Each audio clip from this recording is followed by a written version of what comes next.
Welcome to Hard Talk. I'm Stephen Saka. One of the most costly conflicts of the 21st century may be over. Representatives of the Ethiopian government and Tigrayan rebels signed a peace agreement earlier this month. After 2 years of war and perhaps 500,000 civilian deaths, Tigrayan forces are to give up their weapons. The Ethiopian army will take control of Tigray, and aid should begin to reach millions of desperate people. My guest is Getachew Reda, who signed the deal on behalf of the Tigrayan People's Liberation Front. Was this, in effect, the TPLF's surrender?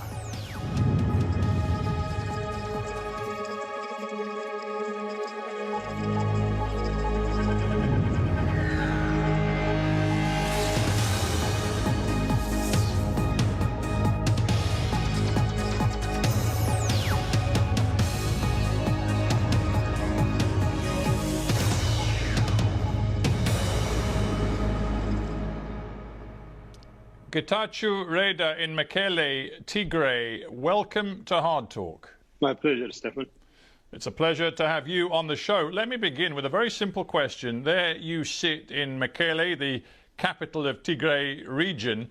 If you go outside right now, who is in control? Is it the Ethiopian armed forces, the federal armed forces, or is it your forces from the TPLF?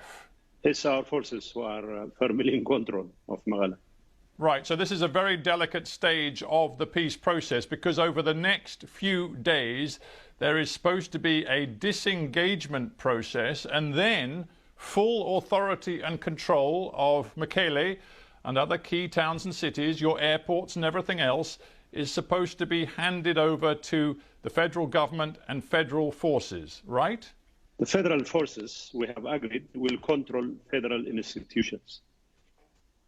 We have submitted ourselves to the federal constitution, which provides that federal institutions will be under federal control.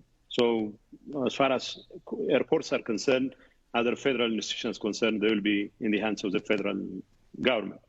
Otherwise, the constitution also provides that regional authorities will exercise control over regional matters. So we're not in any way negating the constitutional principle. But what matters most, particularly in the context of a terrible 2-year war, is who has the guns and who imposes their authority with the gun. And according to the deal that you signed at the beginning of this month with the Ethiopian representatives, your TPLF forces are going to disarm within 30 days. So clearly, your forces will no longer have the power of the gun.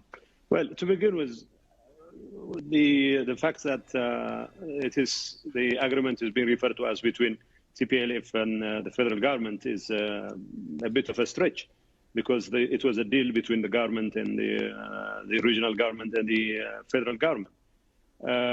Whatever superlatives there, though, what we have agreed is as long as the security interests of Tigray are taken care of, and as long as the political conditions that gave rise to the conflict in the first place are duly taken care of, which would, of course, involve some kind of political dialogue between our two sides, and then we have no business maintaining our artillery pieces or our tanks, because the tanks and artillery pieces did not belong to Tigray in the sense that we didn't have them when the conflict broke out. We stood against any imposition by the federal government or its partners on us, and we fought hard, and of course we captured most, if not all, of the weapons from our adversaries. Right, but so if I may, I just want to be very clear here, because it's a very tight schedule that you agreed to. You said that, yes, within 30 days, the Tigrayan forces, you can call them whatever you want, but it is the TPLF armed force. You said they would be demobilized and disarmed within 30 days. Now, the clock is ticking. Several of those days have already passed. So is that already happening? No, disengagement is happening. At least we are doing our part as far as disengagement is concerned. But this is not something that can be done only because we have the willingness to do so. It requires several arrangements between our two forces, and the commanders of the two sides have been in contact. And of course, the Nairobi arrangement was essentially about making sure that whatever tight schedule was put in place by the politicians in Pretoria would be implemented in a manner that takes into account the security requirements of Tigray. Because you should know that Tigray is not facing threats not only from the federal government, but also from the Eritrean government and other troops. I do understand that, and we'll talk about Eritrea and their forces in a moment. But let us stick to what matters most. You know, people around the world have seen how terrible, how costly this 2-year conflict has been. Hundreds of thousands of lives lost of civilians, let alone the fighters lost as well on both sides. So I just want to be very clear. Nothing that's happened in the last few days since you were in Pretoria and signed the agreement, nothing has happened to change your commitment to disarm and demobilize TPLF fighting forces, right? Well, nothing has changed, but we still expect a number of actions to be carried out before that kind of stuff happens. What we are saying is not, I mean, disarmament is a political process that requires not just a month, but probably months, if not years.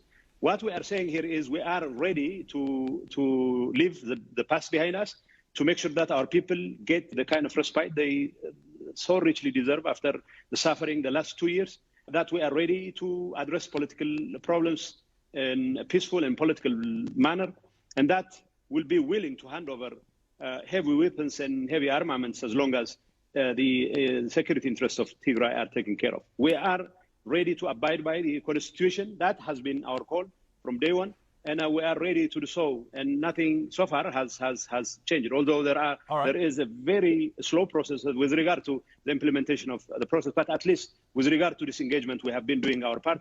And I would say the federal government, the Federal Defense Forces commanders, and the commanders of our forces have been communicating on a daily basis. And I have reason to believe that these things can be taken care of and in a manner that addresses the security concerns of Tigray. Are you ready to acknowledge here and now that you in Tigray, the TPLF, you lost the war? No, we don't lose a war. This is a people's war. People fighting against tyranny, people fighting against any imposition from outside, from inside. And these are people who are fiercely in favor of exercising their rights. Whether there is a willingness on our part to resolve this peacefully, it has always been there. We have been consistent. If you remember the last time I was on your show, we've been saying that we're ready to resolve our differences peacefully. We're not interested in the corridors of power. As long as those security concerns, those political issues that gave rise to the conflict in the first place are not addressed, the people of Tigray will not lay their arms. Whether I sign a deal or not is not of significance as long as those problems still persist, as long as our people continue to suffer under the kind of siege that our enemies have long imposed on us. Yeah, but the thing is, I do remember our last interview, which was in August 2021, and I went back and I looked at what you said to me then, and then you were in a real fighting mood, and you said to me, until the entire war military apparatus that has caused us misery and chaos in Tigray ceases to operate, we will continue to take whatever action is necessary. It is quite clear, even to the spring and summer of this year, you and all of your leadership in Tigray thought you could win. But the bottom line is, you haven't won, you have capitulated. You have agreed to disarm and demobilize your forces. As we've already established, the federal government is going to put its forces into all the key installations in Tigray. It will be in control, and all you have is a promise that in the future you will be reincorporated into the federal system. Well, I wouldn't agree with your simple arithmetic of people. Like you said, we've been saying that what we need is security in Tigray. What we need is addressing the overall political problems that afflicted the region, and of course the imposition that the siege that was imposed on us.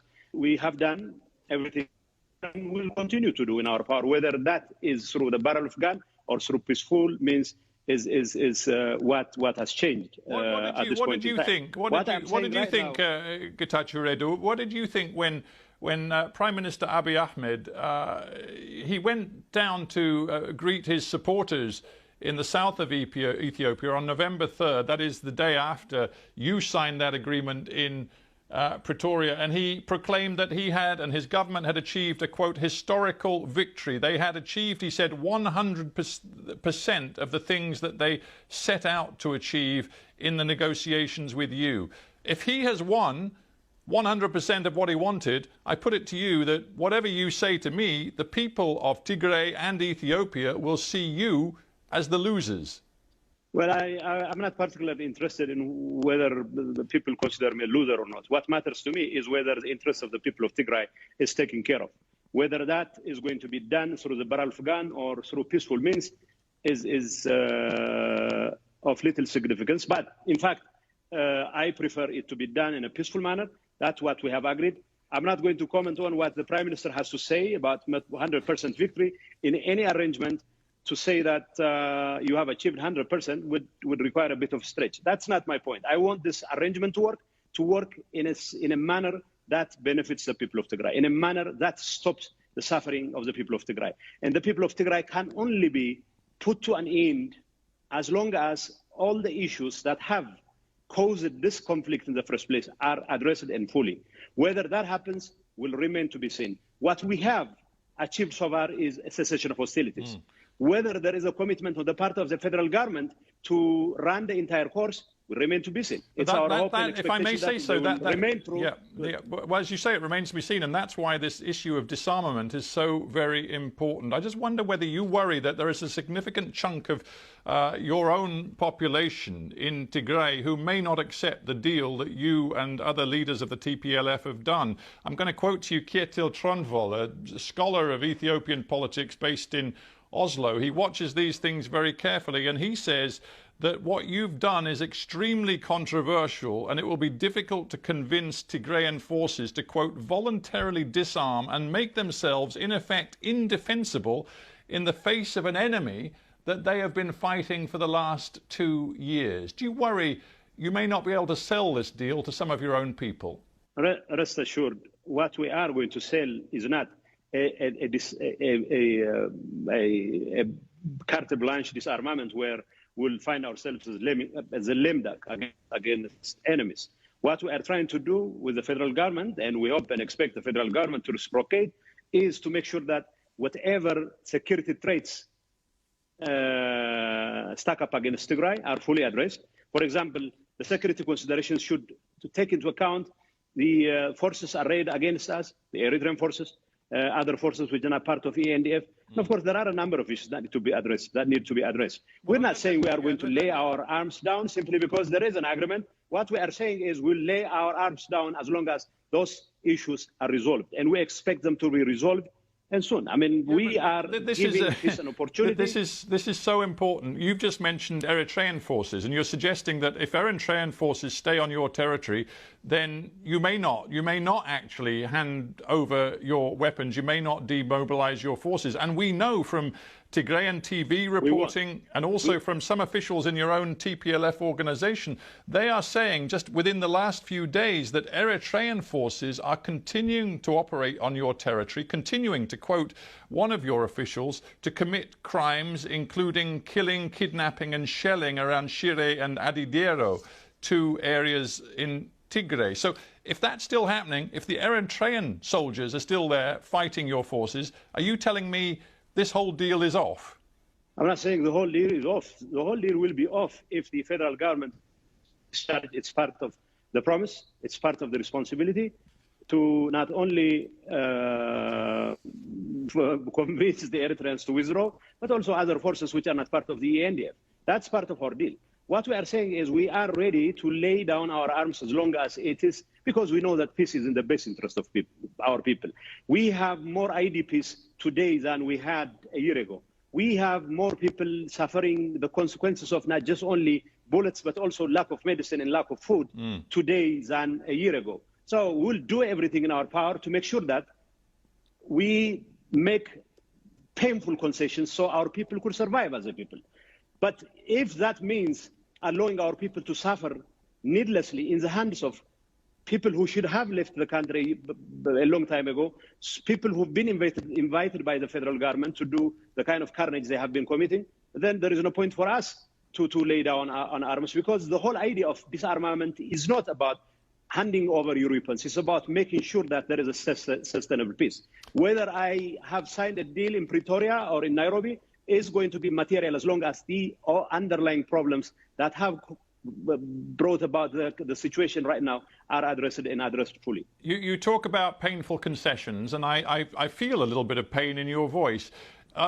In all honesty and on reflection, do you wish that you and the TPLF leadership had not started this war back in November 2020, a war which has cost, the Ghent University research team reckons, up to 600,000 civilian lives, caused immense hardship to millions of your people?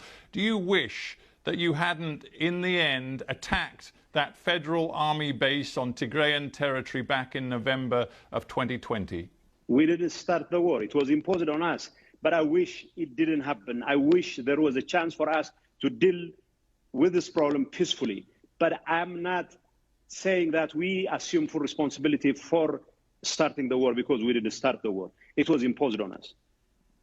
Let's talk about the humanitarian situation, because in a way that matters more than anything else in this unfolding story. I've talked about the civilian death toll, but there are still millions of people, according to UN agencies, at real risk of starvation in a humanitarian catastrophe which is not yet over. Now, part of this deal says that the Ethiopian federal government must facilitate the aid supplies getting into Tigray as of now. Is that happening?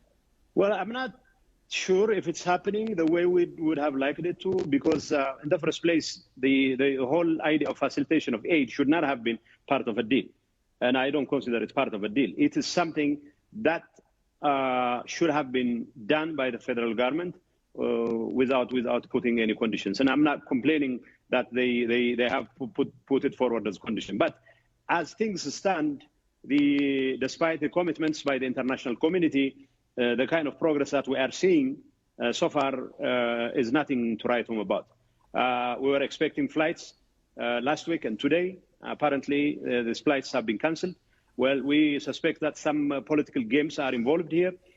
We still are engaging the international community. I know of some trucks carrying medicine that have made it to Tigray. There are also probably dozens of trucks that have so far made it to Tigray. But the enormous challenge that we are facing in terms of the humanitarian catastrophe that has befallen Tigray requires that these efforts need to be not only facilitated, but also redoubled. I mean, what the kind of magnitude of suffering that we are undergoing right now requires a much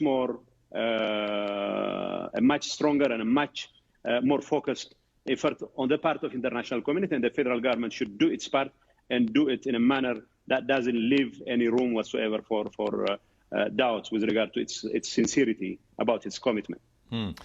Now, the deal that you and others worked on in Pretoria and then in Nairobi as well, it talks about the need to find a pathway to unity and to quote-unquote healing in Ethiopia. Part of that surely has to be a full independent accounting for what appear to have been egregious abuses and war crimes committed, frankly, by both sides in this war. Are you, speaking for the TPLF, are you prepared to say you will accept independent investigation of all of the accusations and allegations levelled at TPLF forces in this conflict?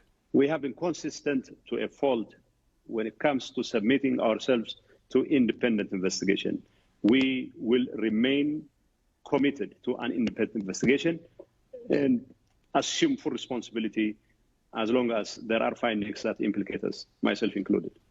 Do you know what happened in Kobo and Chene, for example, in August, September 2021, where it is alleged, and the UN Human Rights Council's Commission of Human Rights Experts has indeed investigated this. It is alleged that there were grave human rights abuses committed by Tigrayan forces, which included murder of civilians, sexual assault, rape, looting. Are you aware of those particular charges, and have they been investigated by your side? I'm aware of the charges. I'm aware of the allegations. And we have told the international human rights organizations, including the independent, the UN Human Rights Council people, that we are open for investigation. In fact, we have our version of the story, and it's not the time to try to exculpate us. But I would tell you this. Our forces have never been involved in any systematic attack against civilians. Well, I cannot vouch for any isolated incidents here and there.